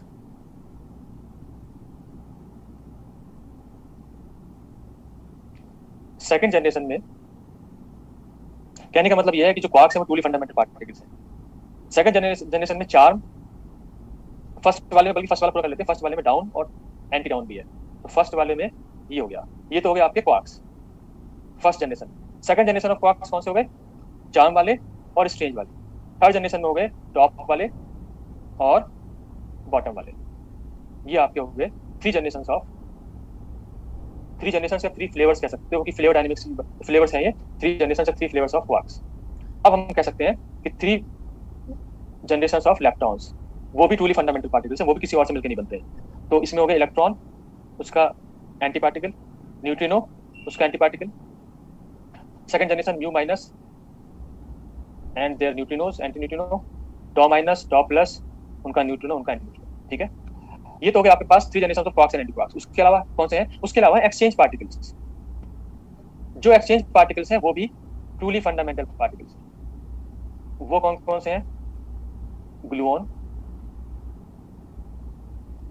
फोटोन, उसके बाद Z boson, W plus, W minus boson. और इनके अलावा एक पार्टिकल और डिस्कवर हुआ है, उसको हम लिख सकते हैं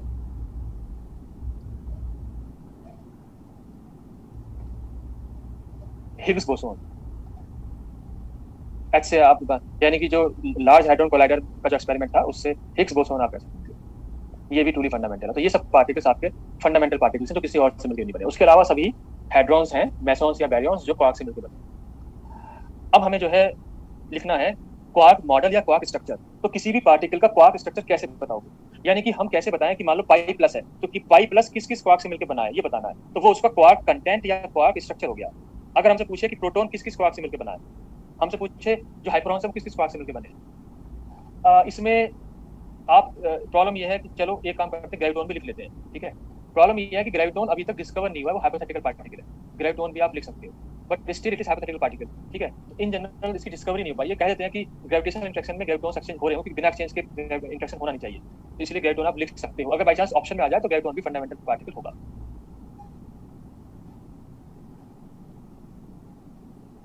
जो अदर पार्टिकल्स हैं यानी कि हेड्रॉन्स, वो कंपोजिट पार्टिकल्स हैं।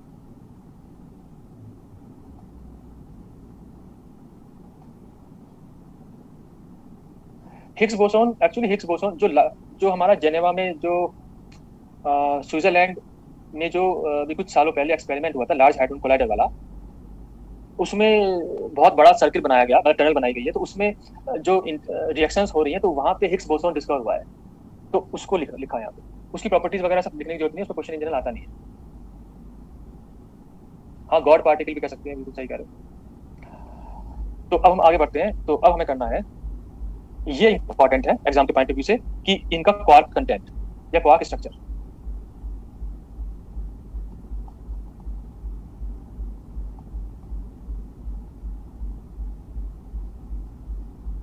Of hadrons. तो इसमें क्या है कि आपको इन स्टेप से चलना है ताकि थोड़ा आपको जो है आसान लगे। ठीक है, तो जो मैंने स्टेप लिखवा रहा हूँ उसी से चलना है, नहीं तो फिर आपको मतलब टाइम लग सकता है और फिर आंसर तो आ जाएगा। 4 ऑप्शन होते हैं, लेकिन कभी टाइम को बचाने के लिए इन स्टेप चलना है। तो पहला स्टेप ये है, आपको ये देखना है कि जिसका क्वार्क कंटेंट लिखना है वो पार्टिकल कैसा है। Check whether particle is meson और बैरियन। यानी सबसे पहले ये देखना है जिसका क्वार्क कंटेंट बनाना है वो मेसॉन है कि बैरियन है। अगर वो मेसॉन है तो आपको एक क्वार्क और एक एंटी क्वार्क लेना है, और अगर वो बैरियन है तो आपको 3 क्वार्क से मिलकर बनाना, कोई भी एंटी क्वार्क नहीं लेना है। मैंने अभी जो आपको टेबल बनवाई है क्वार्क की, एंटी क्वार्क की टेबल लिखवाने की जरूरत नहीं है, क्योंकि एंटी क्वार्क की प्रॉपर्टीज सभी एंटी पार्टिकल्स वाली प्रॉपर्टी हो जाएंगी। ठीक है, अगर स्ट्रेंज क्वार्क का स्ट्रेंजनेस -1 है तो एंटी स्ट्रेंज क्वार्क की स्ट्रेंजनेस +1 हो जाएगी।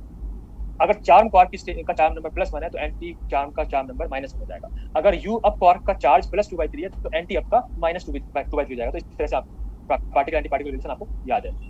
अब जो है नंबर सेकंड पॉइंट है कि check whether particle has strangeness number,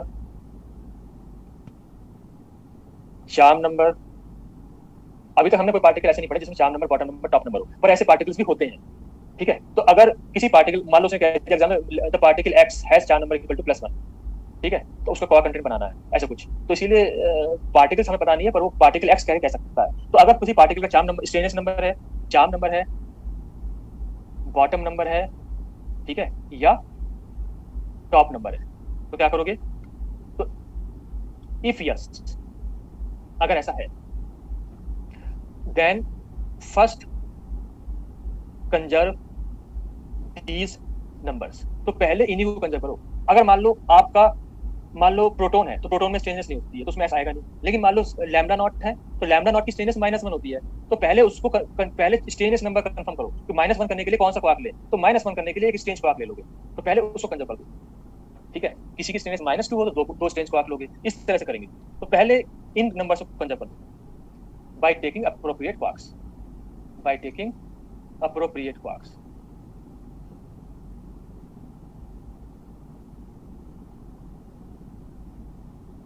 और तीसरा और लास्ट पॉइंट है कंजर्व चार्ज।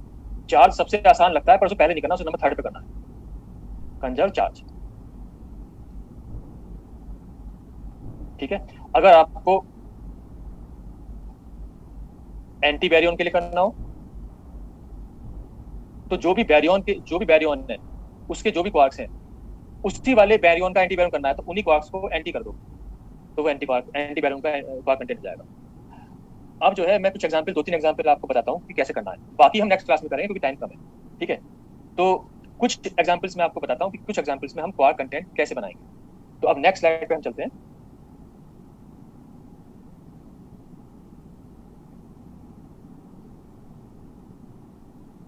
तो सबसे पहले मैं कुछ मेसॉन्स ले लेता हूँ, बाकी सभी मेसॉन्स, सभी बैरियंस हम नेक्स्ट क्लास में कर सकते हैं, या बाकी आप आपके लिए होमवर्क, आप बाकी करके देखना। ठीक है, तो अगर पाई प्लस मेसॉन है तो पहला स्टेप, क्या ये पार्टिकल मेसॉन की बैरियन है? तो ये पार्टिकल मेसॉन है। अगर मेसॉन है तो 2 क्वार्क से मिलकर बनेगा, सॉरी, एक क्वार्क एंटी क्वार्क से मिलकर बनेगा। ठीक है, दूसरा स्टेप, क्या ये particle strangeness number, charm number, bottom number, top number रखता है? तो ये कोई सा भी रखता है, स्ट्रेंज पार्टिकल है नहीं। इसका मतलब आप यहाँ पे एस क्वार्क और एंटी एस क्वार्क नहीं लोगे, तो आप केवल यहाँ पे अप क्वार्क या उसका एंटी पार्टिकल, डाउन क्वार्क और उसका एंटी पार्टिकल, इन चारों से कॉम्बिनेशन लोगे। तो कॉम्बिनेशन ऐसा हो कि एक क्वार्क और एक एंटी क्वार्क हो। Third point, conserve charge. +1 करने के लिए क्या करें? तो अगर आपने एक क्वार्क और एक एंटी क्वार्क लिया तो यहाँ से कॉम्बिनेशन क्या क्या बन रहे हैं? देखो कॉम्बिनेशन क्या बनेंगे, तो कॉम्बिनेशन जो बनेंगे वो बनेंगे दोनों एक ही तरह के ले लो, अप डाउन डाउन। इससे जो चार्ज आएगा वो कितना आएगा? 0। अगर आपने अप क्वार्क के साथ एंटी डाउन ले लिया तो चार्ज कितना आ रहा है? +2/3 अप का हो गया, और डाउन का होता है -1/3, तो एंटी डाउन का +1/3, तो ये हो गया +1। अगर डाउन और एंटी अप ले लिया, डाउन का होता है -1/3 और एंटी अप का होता है -2/3, तो ये हो गया -1। तो यहाँ से +1 को कंजर्व करने के लिए क्या आंसर आ गया? UD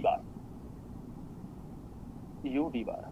ठीक है, अगर पाई माइनस करना हो तो क्या आंसर हो गया? अब की बार -1 चार्ज चाहिए, ये भी, इसमें भी स्ट्रेंज पार्टिकल नहीं है, तो -1 आपका मिल रहा है इससे, DU बार से। और वैसे भी पाई प्लस का एंटी पार्टिकल पाई माइनस है, अगर पाई प्लस का एंटी पार्टिकल पाई माइनस है तो जो भी आपका अप है उसका जो है एंटी ले लिया, और एंटी डाउन है उसका एंटी ले लिया, डाउन हो गया। ठीक है, अगर हम बात करें,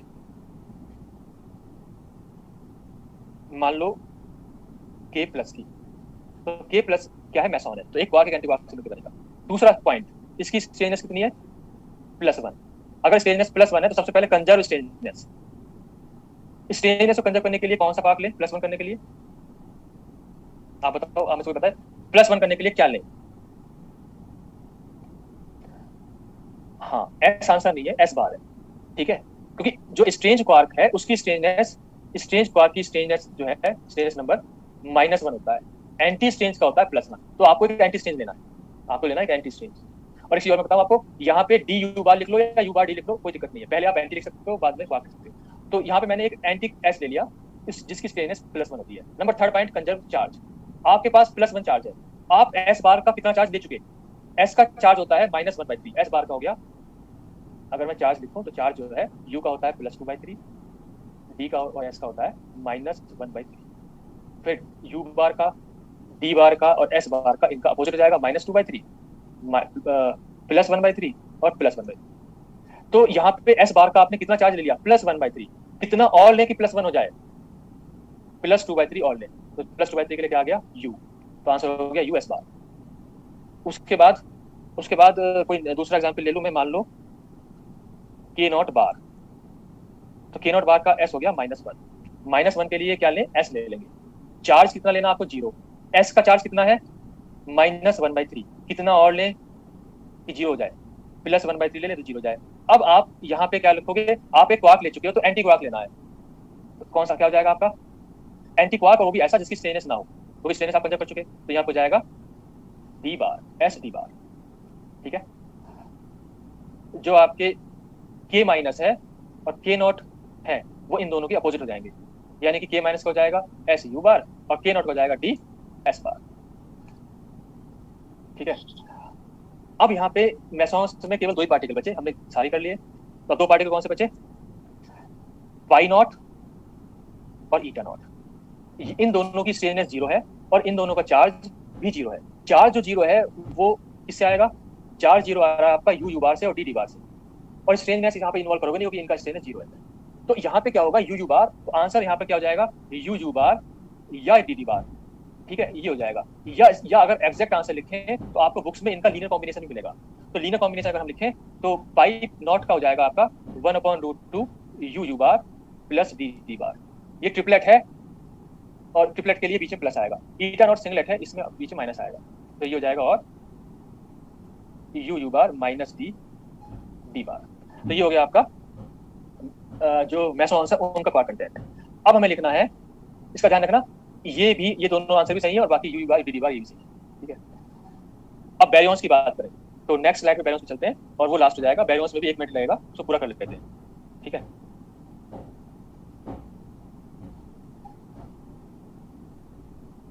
तो नेक्स्ट स्लाइड पे चलें।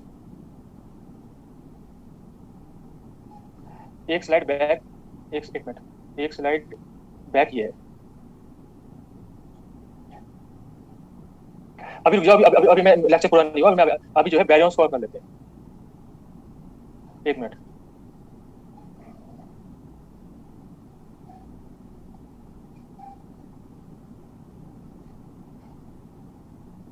तो क्वार्क कंटेंट फॉर बैरियंस। बैरियंस में 3 क्वार्क से मिलकर बनेगा। तो सबसे पहले प्रोटॉन। तो प्रोटॉन के लिए प्रोटोनिक बैरियन है, 3 क्वार्क से मिलकर बनेगा। ये स्ट्रेंज पार्टिकल नहीं है, इसमें स्ट्रेननेस नंबर टॉप बॉटम सब 0 है। इसका मतलब यहाँ पे आप यू और डी ले सकते हो, एंटी क्वार्क इसमें लेना नहीं है। तो 3 लोगे तो क्या लोगे? या तो तीनों यू, या तीनों डी, या 2 यू और 1 डी, या 2 डी एंड 1 यू। तो इनके पॉसिबल चार्ज क्या हो जाएंगे? इसका हो जाएगा +2, इसका हो जाएगा -1, इसका हो जाएगा +1 और इसका हो जाएगा 0। तो प्लस हमारा जो चार्ज है वो प्रोटॉन का +1, तो +1 के लिए जाएगा यू डी। एंटी प्रोटॉन का क्या हो जाएगा? You bar anti bar. Neutron का क्या हो जाएगा? बताओ न्यूट्रॉन का चार्ज 0 है, स्ट्रेननेस 0 है। चार्ज 0 का ये दिख रहा है आपको, D D you. Anti neutron का डी बार यू बार। ये तो हो गया आपके न्यूक्लियॉन्स। अब बात करें हाइपरॉन्स की। हाइपरॉन्स में लैम्डा नॉट की स्ट्रेननेस कितनी है? -1। -1 की स्ट्रेननेस को कंजर्व करने के लिए आपने एस इन्वॉल्व कर लिया। चार्ज कितना है? 0। एस का चार्ज कितना है? -1/3। तो जो बाकी जो 2 आपके पास क्वार्क बचे उन दोनों का चार्ज कितना हो कि 0 आ जाए? +1/3 दोनों का हो। तो +1/3 दोनों का मिलने के लिए क्या लें? अब 2 क्वार्क्स कौन कौन से लें? एस तो ले नहीं सकते, आंसर बताओ इसका। कि अब एस नहीं ले सकते तो या तो दोनों यू ले लो, दोनों यू से चार्ज बढ़ जाएगा। दोनों डी ले सकते हो, एक यू एक डी ले सकते हो, तो एक यू और एक डी लोगे। ठीक है। तो यहाँ पे आप एक यू लोगे एक डी लोगे, क्योंकि इसका +2/3 और इसका -1/3 मिलके 1/3 बन जाएगा। टोटल तीनों का मिलकर 0 हो जाएगा। तो लैम्डा नॉट का हो गया ये। अब हम बात करेंगे सिग्मा प्लस की। सिग्मा प्लस की स्ट्रेननेस है -1। एक एस ले लिया। चार्ज अगर आपको +1 करना है, -1/3 ले चुके, तो इन दोनों का कितना ले कि +1 हो जाए? तो दोनों का आप जो है मिला के 4/3 लोगे प्लस का, ताकि तीनों का मिलके 1 हो जाए। तो यहाँ पे क्या हो जाएगा आंसर? तो यहाँ पे आप 2 यू ले लोगे। ठीक है, चलो ठीक है, टाइम हो गया। अब क्या करते हैं, अब आपके लिए होमवर्क है, हम इसे नेक्स्ट में कर लेंगे क्योंकि टाइम हो चुका। तो यहाँ पे जो पार्टिकल सब बचे रहे हैं बैरियर्स वाले, वो आपके लिए होमवर्क है, और उनके कंटेंट आपको अपने आप बना दें। उसके अलावा कुछ क्वेश्चंस जो होंगे, क्वेश्चन नंबर पेज नंबर मैं लिख दूंगा, तो जो अपलोड हो जाएगा आपका लेक्चर, उसमें आप अपने आप कोशिश करके देखना, और फिर हम नेक्स्ट क्लास में करेंगे। ठीक है, तो आज के लिए इतना ही। कोई क्वेश्चन है तो आप पूछो। Sir 17 number slide. Sir slide number 17 दिखा दीजिए। 17 है स्लाइड नंबर फर्स्ट। 17 होगी, उसके बाद स्लाइड नंबर 11। 11 तो है नहीं शायद, ये होगी 10। 11 में तो कुछ लिखा नहीं है, गलती से 11 छूट गई है क्या? हो गया, हो सकता है, तो 11 हो सकता है, फिर ये हो। ठीक है, ये हो गई। उसके बाद फर्स्ट स्लाइड। फर्स्ट तो खैर ये थी जो पिछले क्लास की थी, तो मेरे ख्याल से आप शायद सेकंड कह रहे होंगे, तो ये होगी फर्स्ट सेकंड शो करना और ये सेकंड।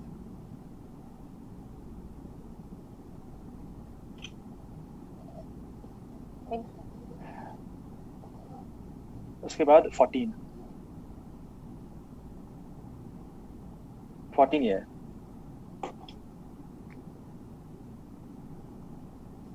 13 13 ये है। उसके बाद 13 हुई, उसके बाद 16 ये है, और उसके बाद है 3 4 5। सर एक गॉस बोसोन क्या है? क्या चीज? जो गॉस बोसोन करके जो आता है,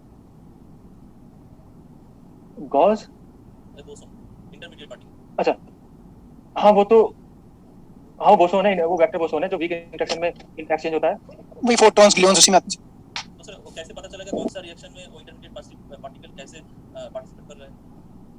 बस ये मान लो आप कि अगर स्ट्रॉन्ग, आप कंजर्वेशन लॉ से देखो, अगर स्ट्रॉन्ग इंटरेक्शन है तो फिर उसमें मेसॉन्स या ग्लून्स कर रहे होंगे पार्टिसिपेट, बल्कि खासतौर से मेसॉन्स। ठीक है, और अगर वीक इंटरेक्शन है तो फिर W + W - Z नॉट कर रहे होंगे। इलेक्ट्रोमैग्नेटिक है तो फोटोन है, तो वो कंजर्वेशन लॉ से आप ऐसे कर सकते हो। Sir 6 side.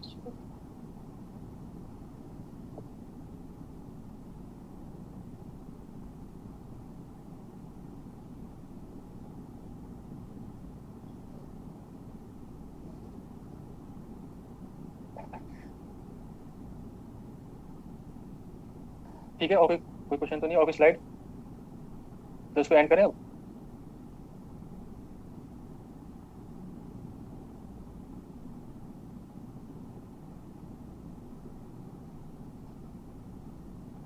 ठीक है, तो फिर इसे एंड करते हैं।